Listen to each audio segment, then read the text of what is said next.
Dia 11 de outubro de 2019, estamos no Centro Cultural Manuel Lisboa, no Recife. Gita, por favor. Bom, eu me chamo Gita Marli Kosminski, certo? Esse nome estrangeiro, certo? Vem porque minha família veio da Europa, na época que estava havendo uma repressão grande aos judeus na Europa, certo? E a minha família veio para cá, para o Brasil, né? E aqui no Brasil a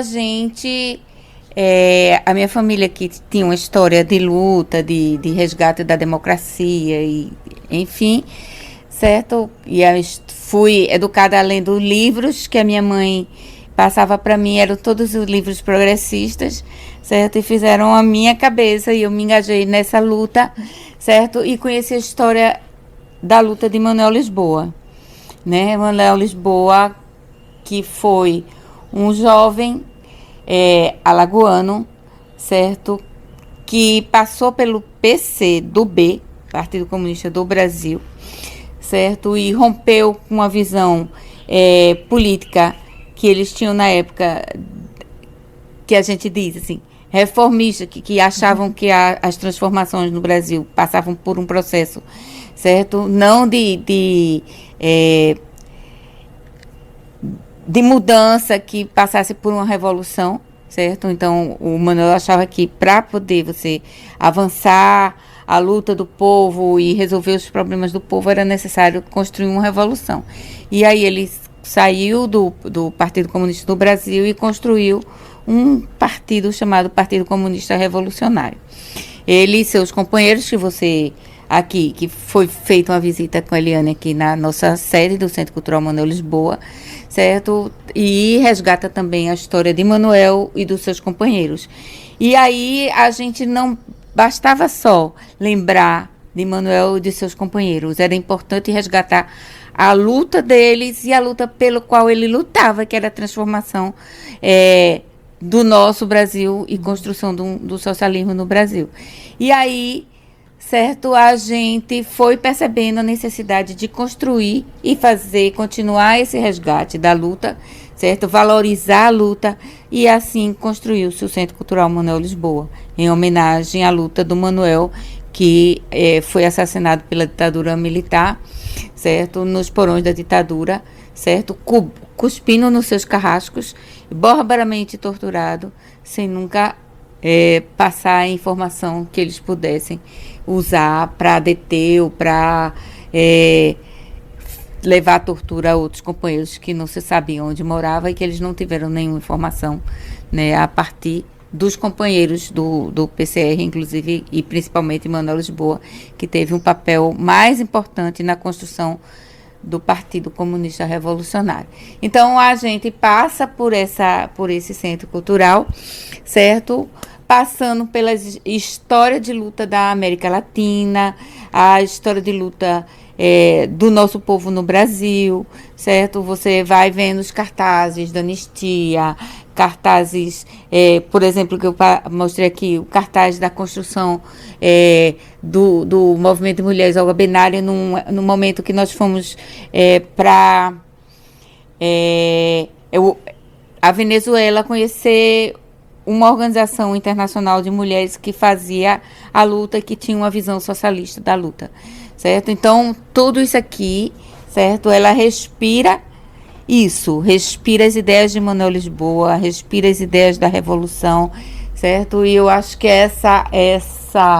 esse centro, ele, quando a pessoa entra, certo? Ele faz isso, resgata a luta, resgata a história e resgata, certo? Que a cultura, né, é feita também, né, por grandes revolucionários, e a história que a Eliane, né, que a gente convidou ela para expor esse trabalho que ela vem realizando, para poder ter também presente aqui na nossa biblioteca o resgate que ela faz da luta, com essa sua militância cultural, certo, internacional, que também semelhante, certo, eu acredito, certo, a esse resgate que a gente faz da luta internacional aqui no Centro Cultural Manuel Lisboa. Então, casa bem, certo, a gente está com a Eliane aqui nesse momento, certo, fazendo esse resgate e ela relatando a importância da militância cultural que ela faz no mundo.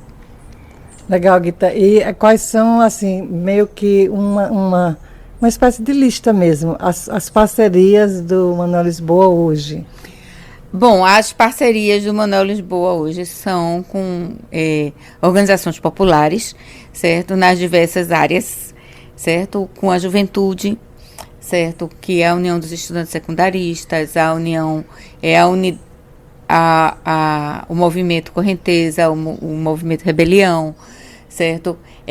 Com o Movimento de Mulheres Olga Benário, com a corrente classista, agora faltou o nome, porque de vez em quando dá uns brancos, viu? Que é a luta de classes, certo? Que é uma visão do trabalho sindical, certo? Então, com a própria Unidade Popular, com o jornal Verdade, que surgiu a partir dessa criação do Centro Cultural, certo? Então, são organizações que fazem parte da mesma raiz, certo? Que é a história de Manuel Lisboa. Então, esses são os principais parceiros do Centro Cultural Manuel Lisboa. Dentro do nosso atual governo fascista, quais as perspectivas que Guita vê de reforçar, de reforço mesmo para a resistência, as formas assim, dos comportamentos nossos do dia a dia, para reforçar a contracorrente do fascismo no Brasil? Pois é. Em primeiro lugar, quando a gente entrou, tinha um livro do Dimitrov que fala da unidade popular contra o fascismo. E esse é o grande guia, certo? Durante o nazifascismo no mundo, certo? Os países tiveram que se unir, certo? Para resistir ao fascismo. Hoje, no Brasil, há uma necessidade de unificar a luta, certo? Cada um com sua visão de como a luta acontece, certo? Mas ter uma unidade. Nós estamos reagindo muito pouco a isso, certo? Nós temos visto essa semana, certo? Como o povo do Equador, certo? Tem estado nas ruas reagindo às investidas do fascismo no país. A gente aqui ainda está perplexo, certo? Ainda há uma perplexidade com relação a essa ação e ao crescimento do fascismo no Brasil. Então, a gente ainda não tem conseguido reagir a isso da forma que a gente precisa e pode, certo? Então, há necessidade de você ter um combate muito mais de rua, certo, ao modelo fascista, porque você não destrói o fascismo por dentro, você combate ele na luta, certo, junto ao nosso povo, conscientizando que as medidas fascistas que estão fazendo contra o nosso povo, a perca dos direitos, certo, é uma coisa muito grave, certo, que o povo do Equador conseguiu enxergar e está lá há alguns dias na rua, certo, fazendo toda uma série de protestos de rua que o mundo tem assistido através da mídia televisiva. Guita, a gente pode questionar estatísticas, né? Uma coisa que a gente, que dentro do sistema capitalista, onde a gente está inserido, a gente pode questionar inúmeras estatísticas que chegam para a gente. Mas tem uma estatística muito recente e muito concreta, que somente 25% da população brasileira é capaz de ler um parágrafo, compreender o parágrafo e explicar para o outro o que ele leu, né? Como é que a gente consegue uma conscientização política dentro de uma perspectiva da educação que vem de longa data, né, funcionando pessimamente no Brasil? Como é que como é que a gente atinge a população se somente 25% vão ser capazes de compreender um parágrafo lido? Eu acho que nesse momento o movimento popular tem um papel fundamental, certo? O trabalho de base, o trabalho político nas comunidades, nas escolas, nas ruas, nas praças. E eu acho que esse trabalho, se não tiver, certo, esse trabalho ligado às massas, tudo aquilo que a gente pensa, certo, ele vai embora, se esvai. É porque o modelo usado no Vietnã, na época da Guerra Americana lá, né, no Vietnã, era a população totalmente iletrada, né, analfabeta, como a gente costuma falar. E aí algumas pessoas saíam da sua comunidade e iam para a escola, né, que a escola, por conta das dificuldades, da pobreza mesmo, né, implantada no país por séculos, a população não tinha condição de se locomover, nem a escola ir para dentro da comunidade, nem a população se locomover para a escola. Então, o que é que aconteceu? As pessoas, por exemplo, você aprendia as primeiras palavras, por exemplo, né, para compreender as primeiras palavras. Tanto poderia ser uma leitura individual e coletiva. Mas você, uma leitura das letras em si, mas uma leitura das questões políticas, tudo. Então, você vinha e você voltava, você aprende um beabá, você volta para a comunidade. Depois que a sua comunidade aprendeu aquilo, você volta para a escola, aprende mais um pouco. Então, essa era uma dose homeopática de educação para você, só que cada dose que você recebia, você levava para a comunidade e voltava depois para a escola, entendeu? E eu conhecendo essa experiência, achei uma coisa fantástica, né? Mas, assim, é fantástico o trabalho de educação, certo? Em Cuba, uma das primeiras medidas, certo, revolucionárias foi educar e alfabetizar o povo, certo? Porque, claro, a educação você não muda a cabeça das pessoas, mas quando você as permite de visualizar que existem pensamentos diferenciados, certo? Permitir que essas pessoas... Eu acho que isso é fundamental. A gente tenta. Não é um trabalho fácil. Na América Latina, especialmente no Brasil, certo? O nosso povo foi educado a estar com a mão estendida, certo? A buscar, certo? Doações, a não se esforçar para aprender. Certo? Então, nós temos um trabalho no Brasil é muito difícil, certo? A visão que foi construída, certo? Pelas elites. A Igreja Católica. A Igreja ajudou isso, as instituições governamentais, a própria forma de democracia, certo? Ela fez com que o nosso povo esteja educado, certo?